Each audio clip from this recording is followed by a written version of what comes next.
estudantes! Eu sou a professora Luciane das práticas de matemática. Espero que estejam todos bem e para iniciarmos, vamos revisar um pouco do que aprendemos no ano passado.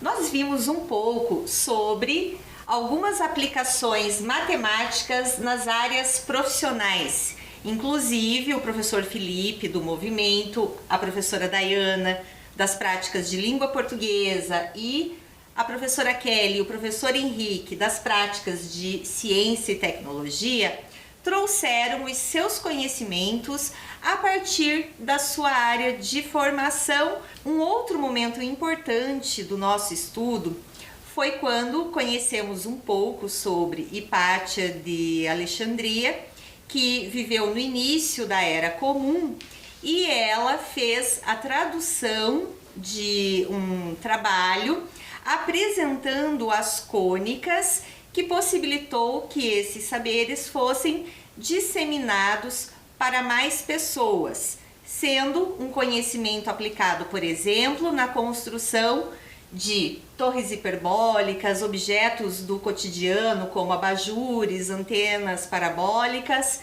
e assim por diante. Vimos também um pouco sobre a vida de Gauss e que aos 10 anos de idade o professor dele solicitou que fosse realizada a soma de todos os números de 1 a 100. E ele fez esse processo muito rapidamente. Por quê? Porque ele começou fazendo a soma dos extremos, os extremos imediatos, que sempre resulta em 101. E ele então calculou 50 vezes 101, encontrando 5.050. Conhecemos também um pouco sobre Ada Lovelace, a primeira programadora da história, que ajudou Babbage no trabalho com os cartões perfurados, e assim ela descreveu o primeiro algoritmo de computador da história. Vimos a partir deste trabalho que existe um aspecto muito importante, que é a lógica utilizada para resolver problemas, e esta lógica organiza o que são os algoritmos, os passo a passo para se atingir um determinado objetivo. Então, nós vimos em nosso estudo, tanto na forma de diagrama de blocos, como por meio de fluxograma.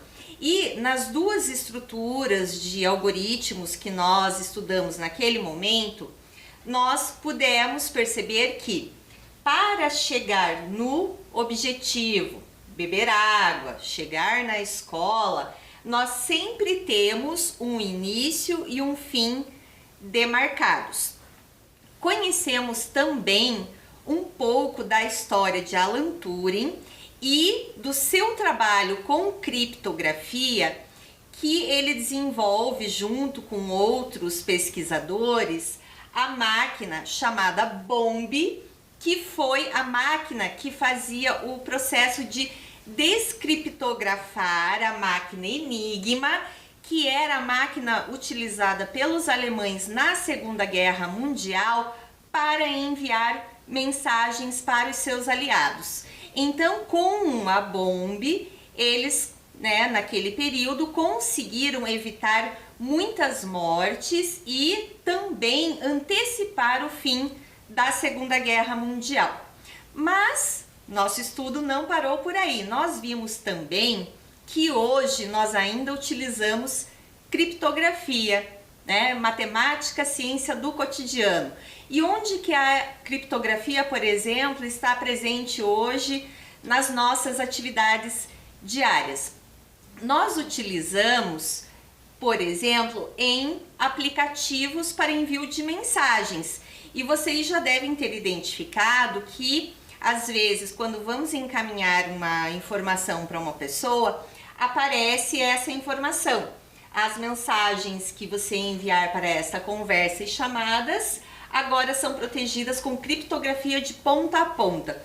E o que isso significa? Significa que qualquer curioso que tente acessar a informação não vai ser possível, porque existe uma criptografia transformando a mensagem em uma transmissão secreta. E quando nós dizemos que é de ponta a ponta, é do remetente ao destinatário e inclusive a empresa, o servidor que responde por aquele aplicativo, por aquele programa de computador, não consegue acessar a informação. Agora, este ano, nós vamos continuar conhecendo algumas aplicações dessa matemática ciência do cotidiano. Hoje, nós vamos observar algumas coisas sobre aplicações matemáticas nas construções, mas para isso eu quero compartilhar com vocês um vídeo. Eu quero que prestem bastante atenção nos detalhes, nas semelhanças, nas diferenças que podem ser vistas entre as fotos. Então observem cada uma das imagens que vão passar durante o vídeo, mas procurem também estabelecer relações entre uma foto e outra, de coisas que são semelhantes e de coisas que são diferentes. Vamos lá!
Perceberam?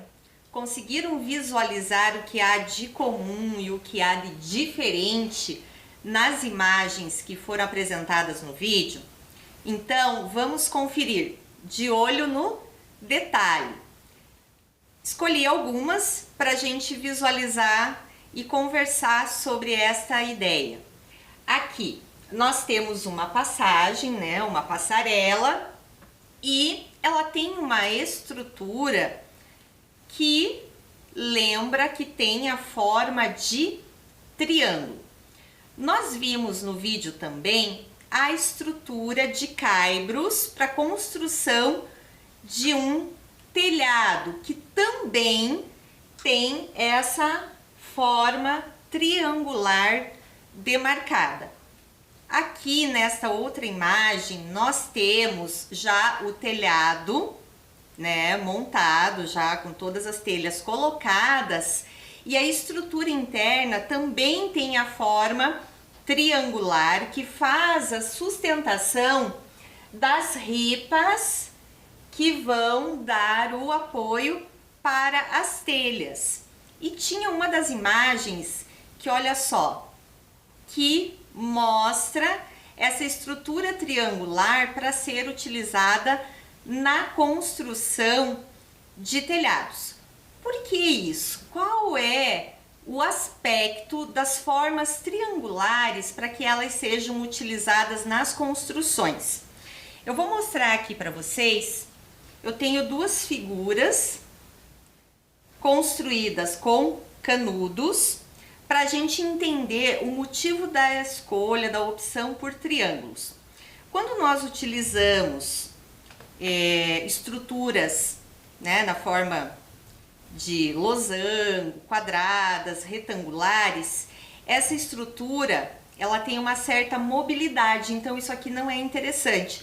Não significa que as construções que usam essas formas vão desabar a qualquer momento.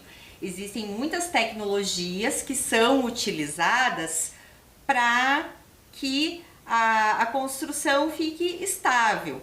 Mas os triângulos têm um fator bastante interessante, né?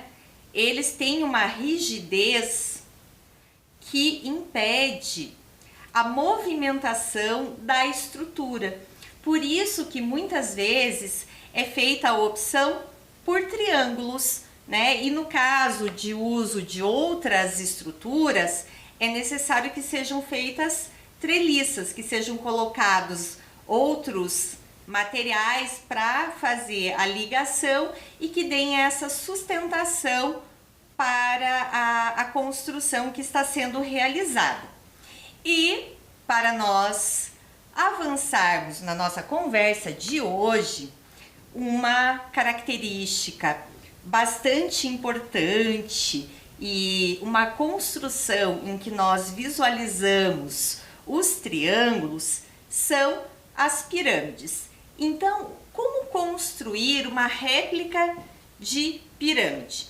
Eu trouxe aqui 3 exemplos e definida uma base para essa pirâmide, que é a face que fica em contato com a superfície, seja triângulo, quadrado ou pentágono, todas as faces ao redor são triangulares. Então, como eu construí essas? Eu desenhei as bases, determinei um tamanho de triângulo que eu iria colocar em cada uma das faces e depois eu fechei as estruturas.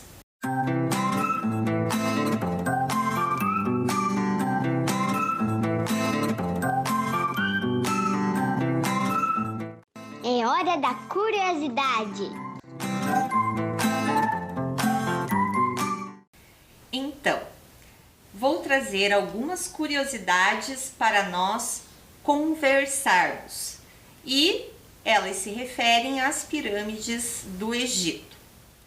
As pirâmides foram construídas aproximadamente há uns 2.500 anos antes da Era Comum. Então, o que nós sabemos hoje em relação às pirâmides? Um pequeno recorte. Elas têm essa estrutura que nós visualizamos, né, que nós já vimos anteriormente, uma base, no caso essas do Egito tem a base quadrangular em forma de quadrado e, por definição, né, são os poliedros que, determinada uma base, que é um polígono qualquer, as suas faces laterais são triangulares.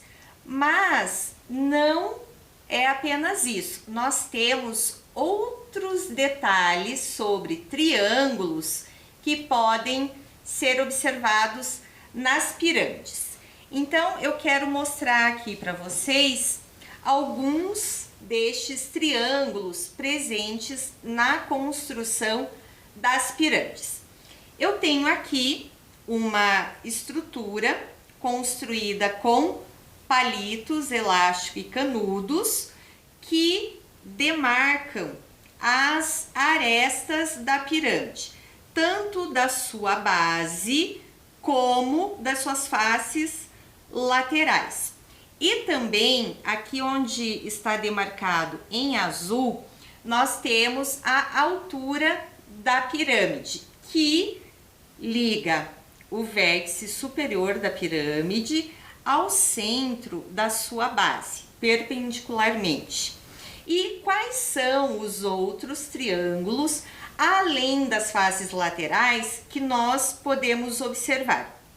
Nós temos um triângulo retângulo que nós podemos posicionar aqui para visualizar, que tem um de seus catetos na altura da pirâmide, o outro cateto vai cruzar sobre, vai passar sobre meia diagonal e a aresta da face lateral vai ser a hipotenusa.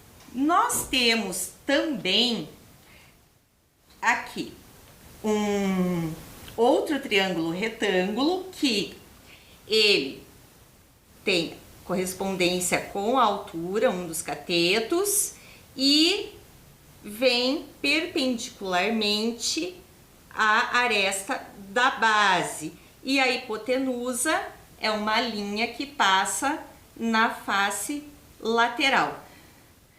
Temos também um outro triângulo retângulo que ele pode ser visualizado aqui nessa posição.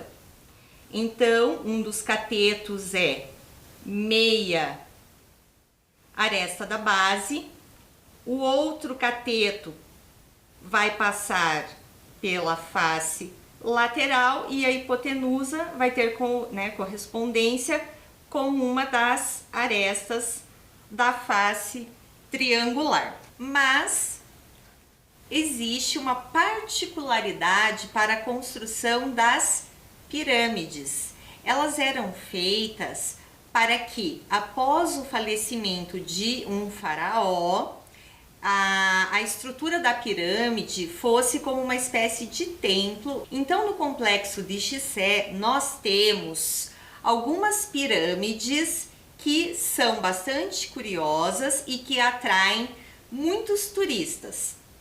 A maior delas é a de Quéops. O seu pai já tinha pequenas pirâmides.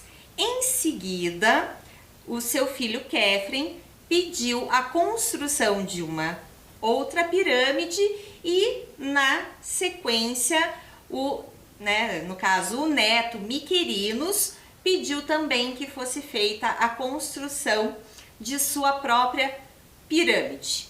Mas onde é então o Egito? Onde estão localizadas estas pirâmides? Vamos observar aqui no mapa. O Egito fica aqui, que nós podemos visualizar no globo e no planisfério, na parte norte da África, bastante próximo ali com a Ásia e a Europa. Estima-se que 30.000 homens trabalharam durante 20 anos para que fosse construída a grande pirâmide de Gizé, que é a pirâmide de Quéops. E essa pirâmide tem alguns aspectos bastante curiosos, porque os trabalhadores que atuaram na sua construção, eles não eram escravos. Eles trabalhavam em troca de alimento e bebida, porque como uma espécie de pagamento pelo trabalho realizado. Conhecendo um pouco sobre a estrutura da pirâmide de Quéops.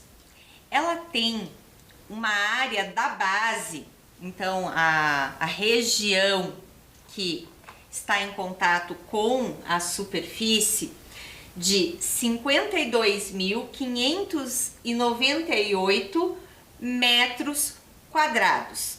Isso tem correspondência, para nós tentarmos imaginar, com 7 campos e meio de futebol. Então, 1, 2, 3, 4, 5, 6, 7 e meio. Aproximadamente um campo de futebol oficial. Outro detalhe curioso em relação à pirâmide. A sua altura, ela tem 147 metros aproximadamente. Mas o que isso significa? Então, para nós tentarmos visualizar, para termos uma correspondência, de acordo com o fabricante do biarticulado aqui de Curitiba, ele tem 25 metros de comprimento. Pensando na altura da pirâmide, isso seria o mesmo que nós reunirmos um ônibus atrás do outro, né? Então, colocá-los, né, enfileirados. Eu vou demarcar com um ponto para melhorar a nossa visualização.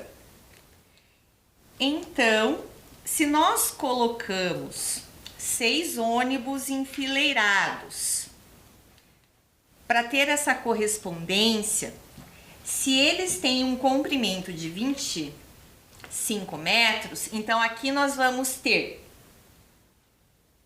50, 100, 150 quando nós concluímos. Mas vejam, são 6 ônibus enfileirados para correspondência com a altura da pirâmide. Então imaginem aí 6 biarticulados, um atrás do outro, mas não no plano horizontal, e sim no plano vertical, subindo rumo ao céu. Esta é a altura da pirâmide. Outro detalhe, cada bloco de pedra que foi utilizado para a construção da pirâmide tem 2,5 toneladas. O que isso significa? Então vamos tentar imaginar a massa que existe ali em toda a construção da grande pirâmide. Se cada bloco tem a correspondência de 2,5 toneladas, isso é aproximadamente o peso de 2 Kombis, tá? E vejam só, a massa total da pirâmide, pensando no número de blocos que foram utilizados para a sua construção, é de 6,5 milhões de toneladas, o que dá a correspondência de 5.200 Kombis. Vocês conseguem imaginar o que isso significa? 5.200 Kombis colocadas sobre uma balança para nós determinarmos o seu peso, a sua massa. E a partir de todas estas curiosidades e de muitas outras, as pirâmides do Egito são inspiração para muitas construções na forma de pirâmide em todos os lugares do mundo. E uma das construções que atrai os olhares, que chama muito a atenção dos turistas, é a pirâmide de vidro do Museu do Louvre, que fica em Paris, na França. Mas tem mais um detalhe para nós visualizarmos. A dimensão, a proporção entre essas duas pirâmides. A grande pirâmide do Egito tem aproximadamente 147 metros de altura, enquanto a pirâmide do Louvre tem 21,5 metros aproximadamente na sua altura. O que, fazendo a correspondência, implica que a pirâmide do Egito é 7 vezes maior aproximadamente. Como vimos, as pirâmides têm também na sua estrutura as representações de triângulos retângulos.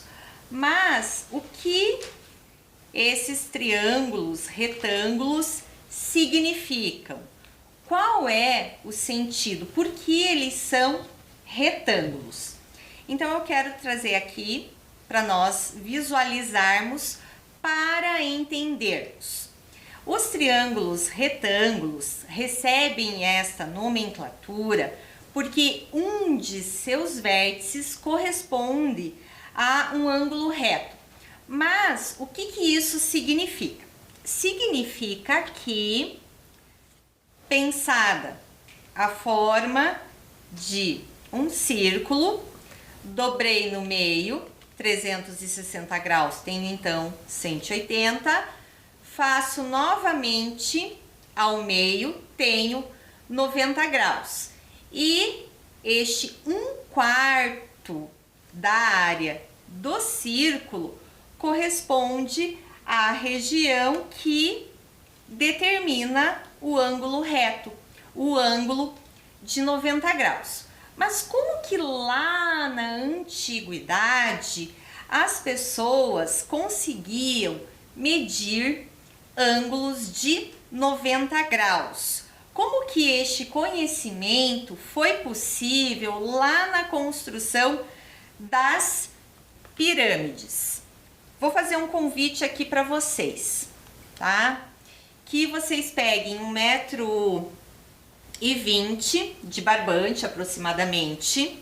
Nós vamos neste barbante fazer 12 nós e tentar construir um triângulo. Caso vocês não tenham um barbante, vocês podem utilizar 12 palitos de sorvete ou 12 canetas ou 12 lápis de mesmo comprimento e tentar formar um triângulo. Por que o 12? Porque curiosamente essa era uma dimensão que permitia somente a construção ou de um triângulo isósceles, né, que tem aqui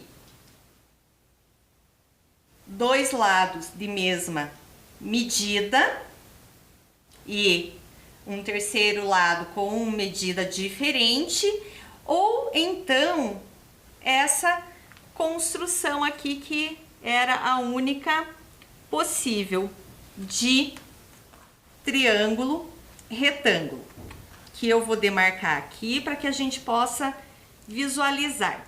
Então, só arrumando aqui os meus nós e, curiosamente, nós temos então aqui a marca do ângulo reto, os dois catetos, que são os lados que se unem justamente neste ponto em que há o ângulo reto, e o lado oposto que nós chamamos de hipotenusa. Como nós sabemos, os triângulos retângulos compreendem inúmeras particularidades e uma delas está associada a Pitágoras, que viveu aproximadamente de 570 a 495 antes da Era Comum.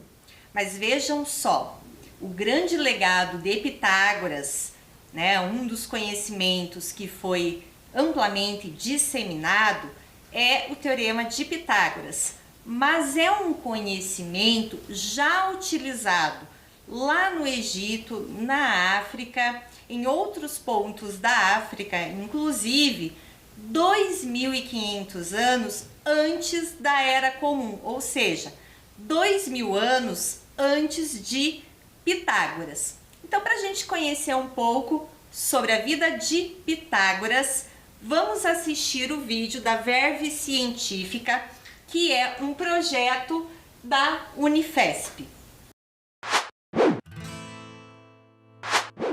Pitágoras nasceu em Samos, uma ilha no mar Egeu, na Grécia. Nenhum de seus escritos sobreviveu e quase nada se sabe com certeza sobre a sua vida. Inclusive, as datas de nascimento e morte são incertas e, de acordo com as referências, elas são por volta de 570 e 500 a.C., respectivamente. Pitágoras foi bem educado, com habilidades musicais e gosto pela poesia.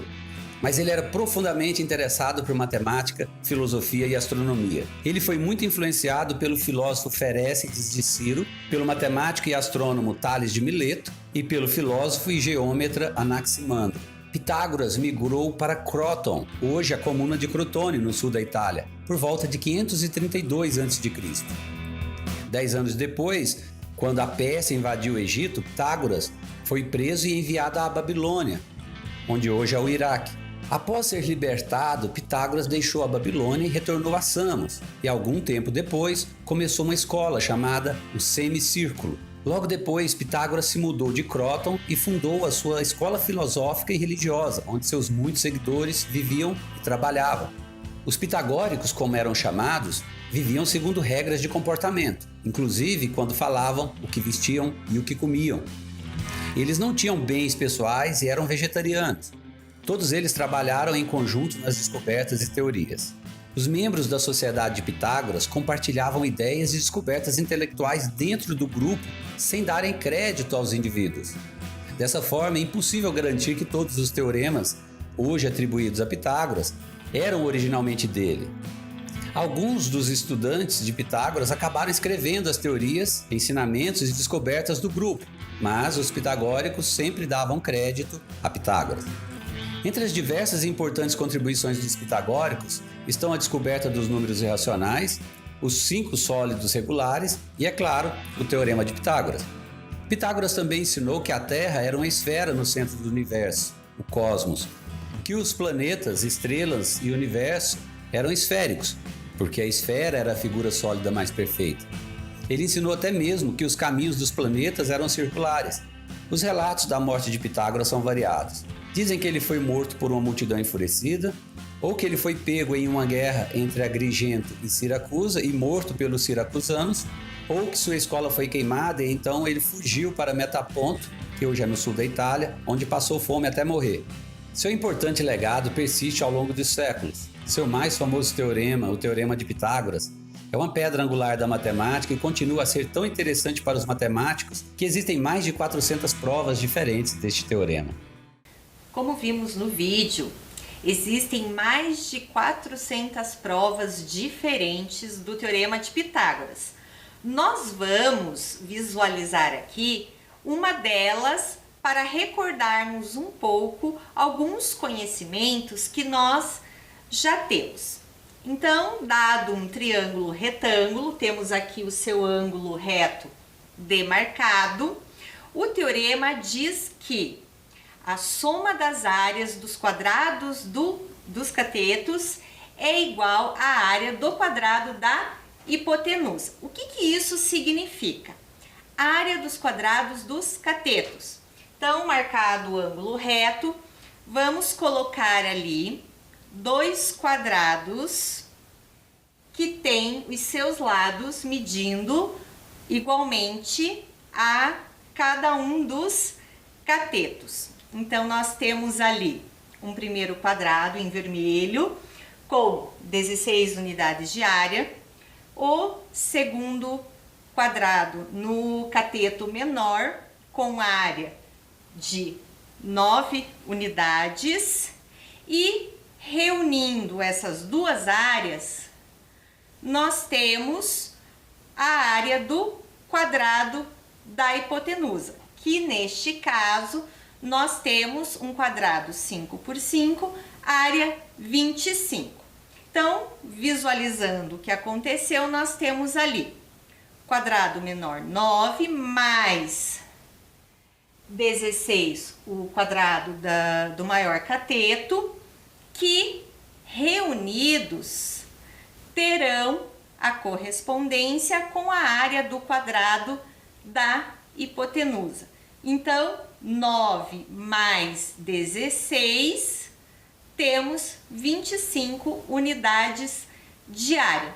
Generalizando, nós vamos ter o seguinte, que o quadrado de A mais o quadrado de B é igual ao quadrado de C, sendo A e B as medidas dos catetos e C a medida da hipotenusa. Bem, nós vimos no vídeo que Pitágoras era grego. Onde se localiza a Grécia? Então, nós temos aqui nesse ponto, tá? No que na projeção da tela está mais alto, é a Grécia, tanto no globo como no planisfério, e o Egito na África, que está marcado aqui nessa projeção de tela um pouco mais abaixo. Existe uma certa proximidade entre as duas regiões. Como nós vimos no vídeo, muitos pitagóricos deixaram escritos em nome de Pitágoras. E o professor Paulo Gerdes, no seu livro Pitágoras Africano, um estudo em cultura e educação matemática, ele traz algumas coisas bastante curiosas para pensarmos nos conhecimentos africanos. Eu fiz algumas anotações para a gente saber um pouquinho quem é o professor Paulo Gerdes. Ele nasceu na Holanda, ele se formou em matemática e física. Logo depois, ele começa o mestrado em matemática e, paralelamente, ele começa a fazer a graduação em antropologia cultural. O que é antropologia cultural? Nada mais é do que o estudo da diversidade das diversas culturas da humanidade. Quando foi em 1976, ele foi para Moçambique, na África, ele se casou e constituiu família, ganhando, né, por estar morando lá, uma grande admiração pela cultura africana. E, posteriormente, ele então faz 2 doutorados. O primeiro dele, o Despertar do Pensamento Geométrico, e o segundo, Geometria Sona, reflexões sobre tradições de desenhar na areia entre os povos da África ao sul do Equador. Então ele desenvolveu, né, todos esses seus estudos e, apenas como uma curiosidade para a gente saber um pouco mais sobre qual é essa cultura africana associada à matemática, vamos ver aqui. Então, os trançados africanos, eles têm uma beleza, né, maravilhosa, e o professor Paulo Gerdes, ele traz uma informação bastante curiosa em relação aos trançados africanos. A área de um quadrado é igual à soma das áreas de 2 quadrados. Então, vamos entender como isso funciona. Vejam só, é o mesmo princípio, a mesma ideia associada ao teorema de Pitágoras. Vamos observar como este princípio, como este teorema aparece nos trançados africanos. A área de um quadrado é igual à soma das áreas de 2 quadrados. Para fazer o trançado das cestarias, o que eles faziam? Então aqui tem um primeiro trançado envolto por um outro cordão para fazer o botão da tampa de um cesto. E aqui como este trançado era realizado. Então eu vou tentar mostrar para vocês como que eles faziam.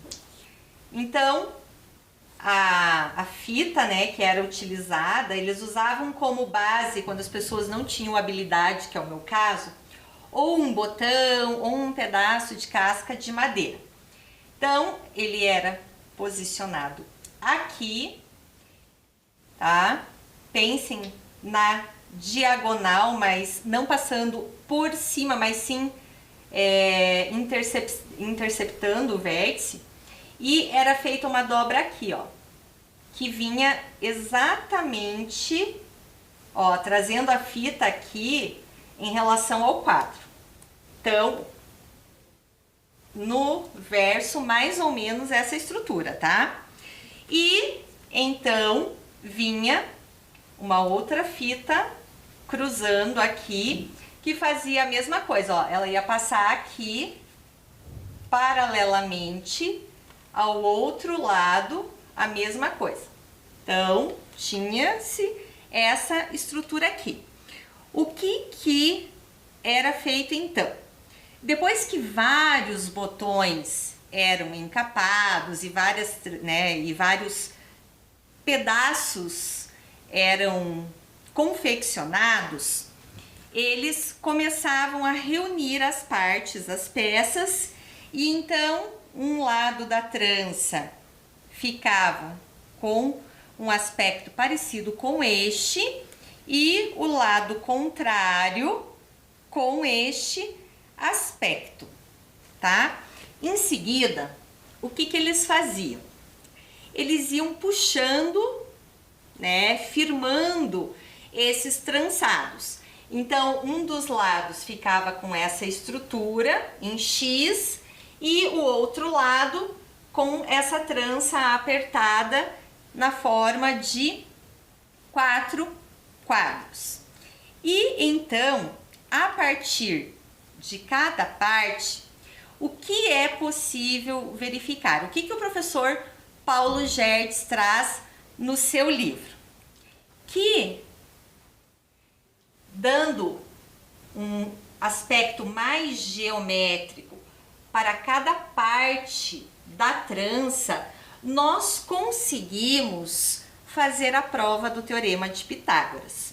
Então vamos aqui nesta tela, eu vou sobrepor a imagem, só quero voltar aqui para vocês visualizarem.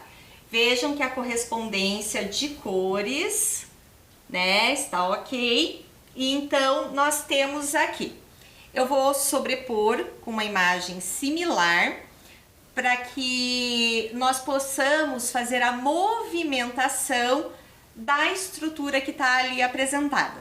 Só quero chamar a atenção de vocês que aqui algumas linhas serão apagadas para que nós tenhamos a peça e possamos fazer essa composição de uma área apresentada em duas. Então, aqui, fazendo a sobreposição, estou mantendo as cores, mas agora, vejam só, destaquei 2 triângulos retângulos com cores diferentes. Por quê? Porque esses 2 nós vamos transportar para uma outra posição. Então, vejam só, este veio aqui, né, ele passa aqui, e este que está com uma cor mais avermelhada, ele vem abaixo. E aqui nós podemos visualizar perfeitamente que um quadrado foi transformado em 2 quadrados menores. Agora nós vamos pegar estes 2 quadrados e somente trocar a posição deles. Aqui nessa formação, nós conseguimos organizar um triângulo retângulo. Nós podemos desenhar ele e deixar demarcado. E o quadrado menor corresponde ao cateto menor, o quadrado maior corresponde a um cateto maior do triângulo retângulo. E se nós retomarmos a estrutura que anteriormente nós tínhamos, nós temos o quadrado grande que corresponde à soma de 2 quadrados menores. Nós temos então nos trançados africanos que a soma das áreas de 2 quadrados dos catetos corresponde à área do quadrado da hipotenusa, sendo este o quadrado de parte de um trançado africano. Espero que vocês tenham gostado e até a próxima.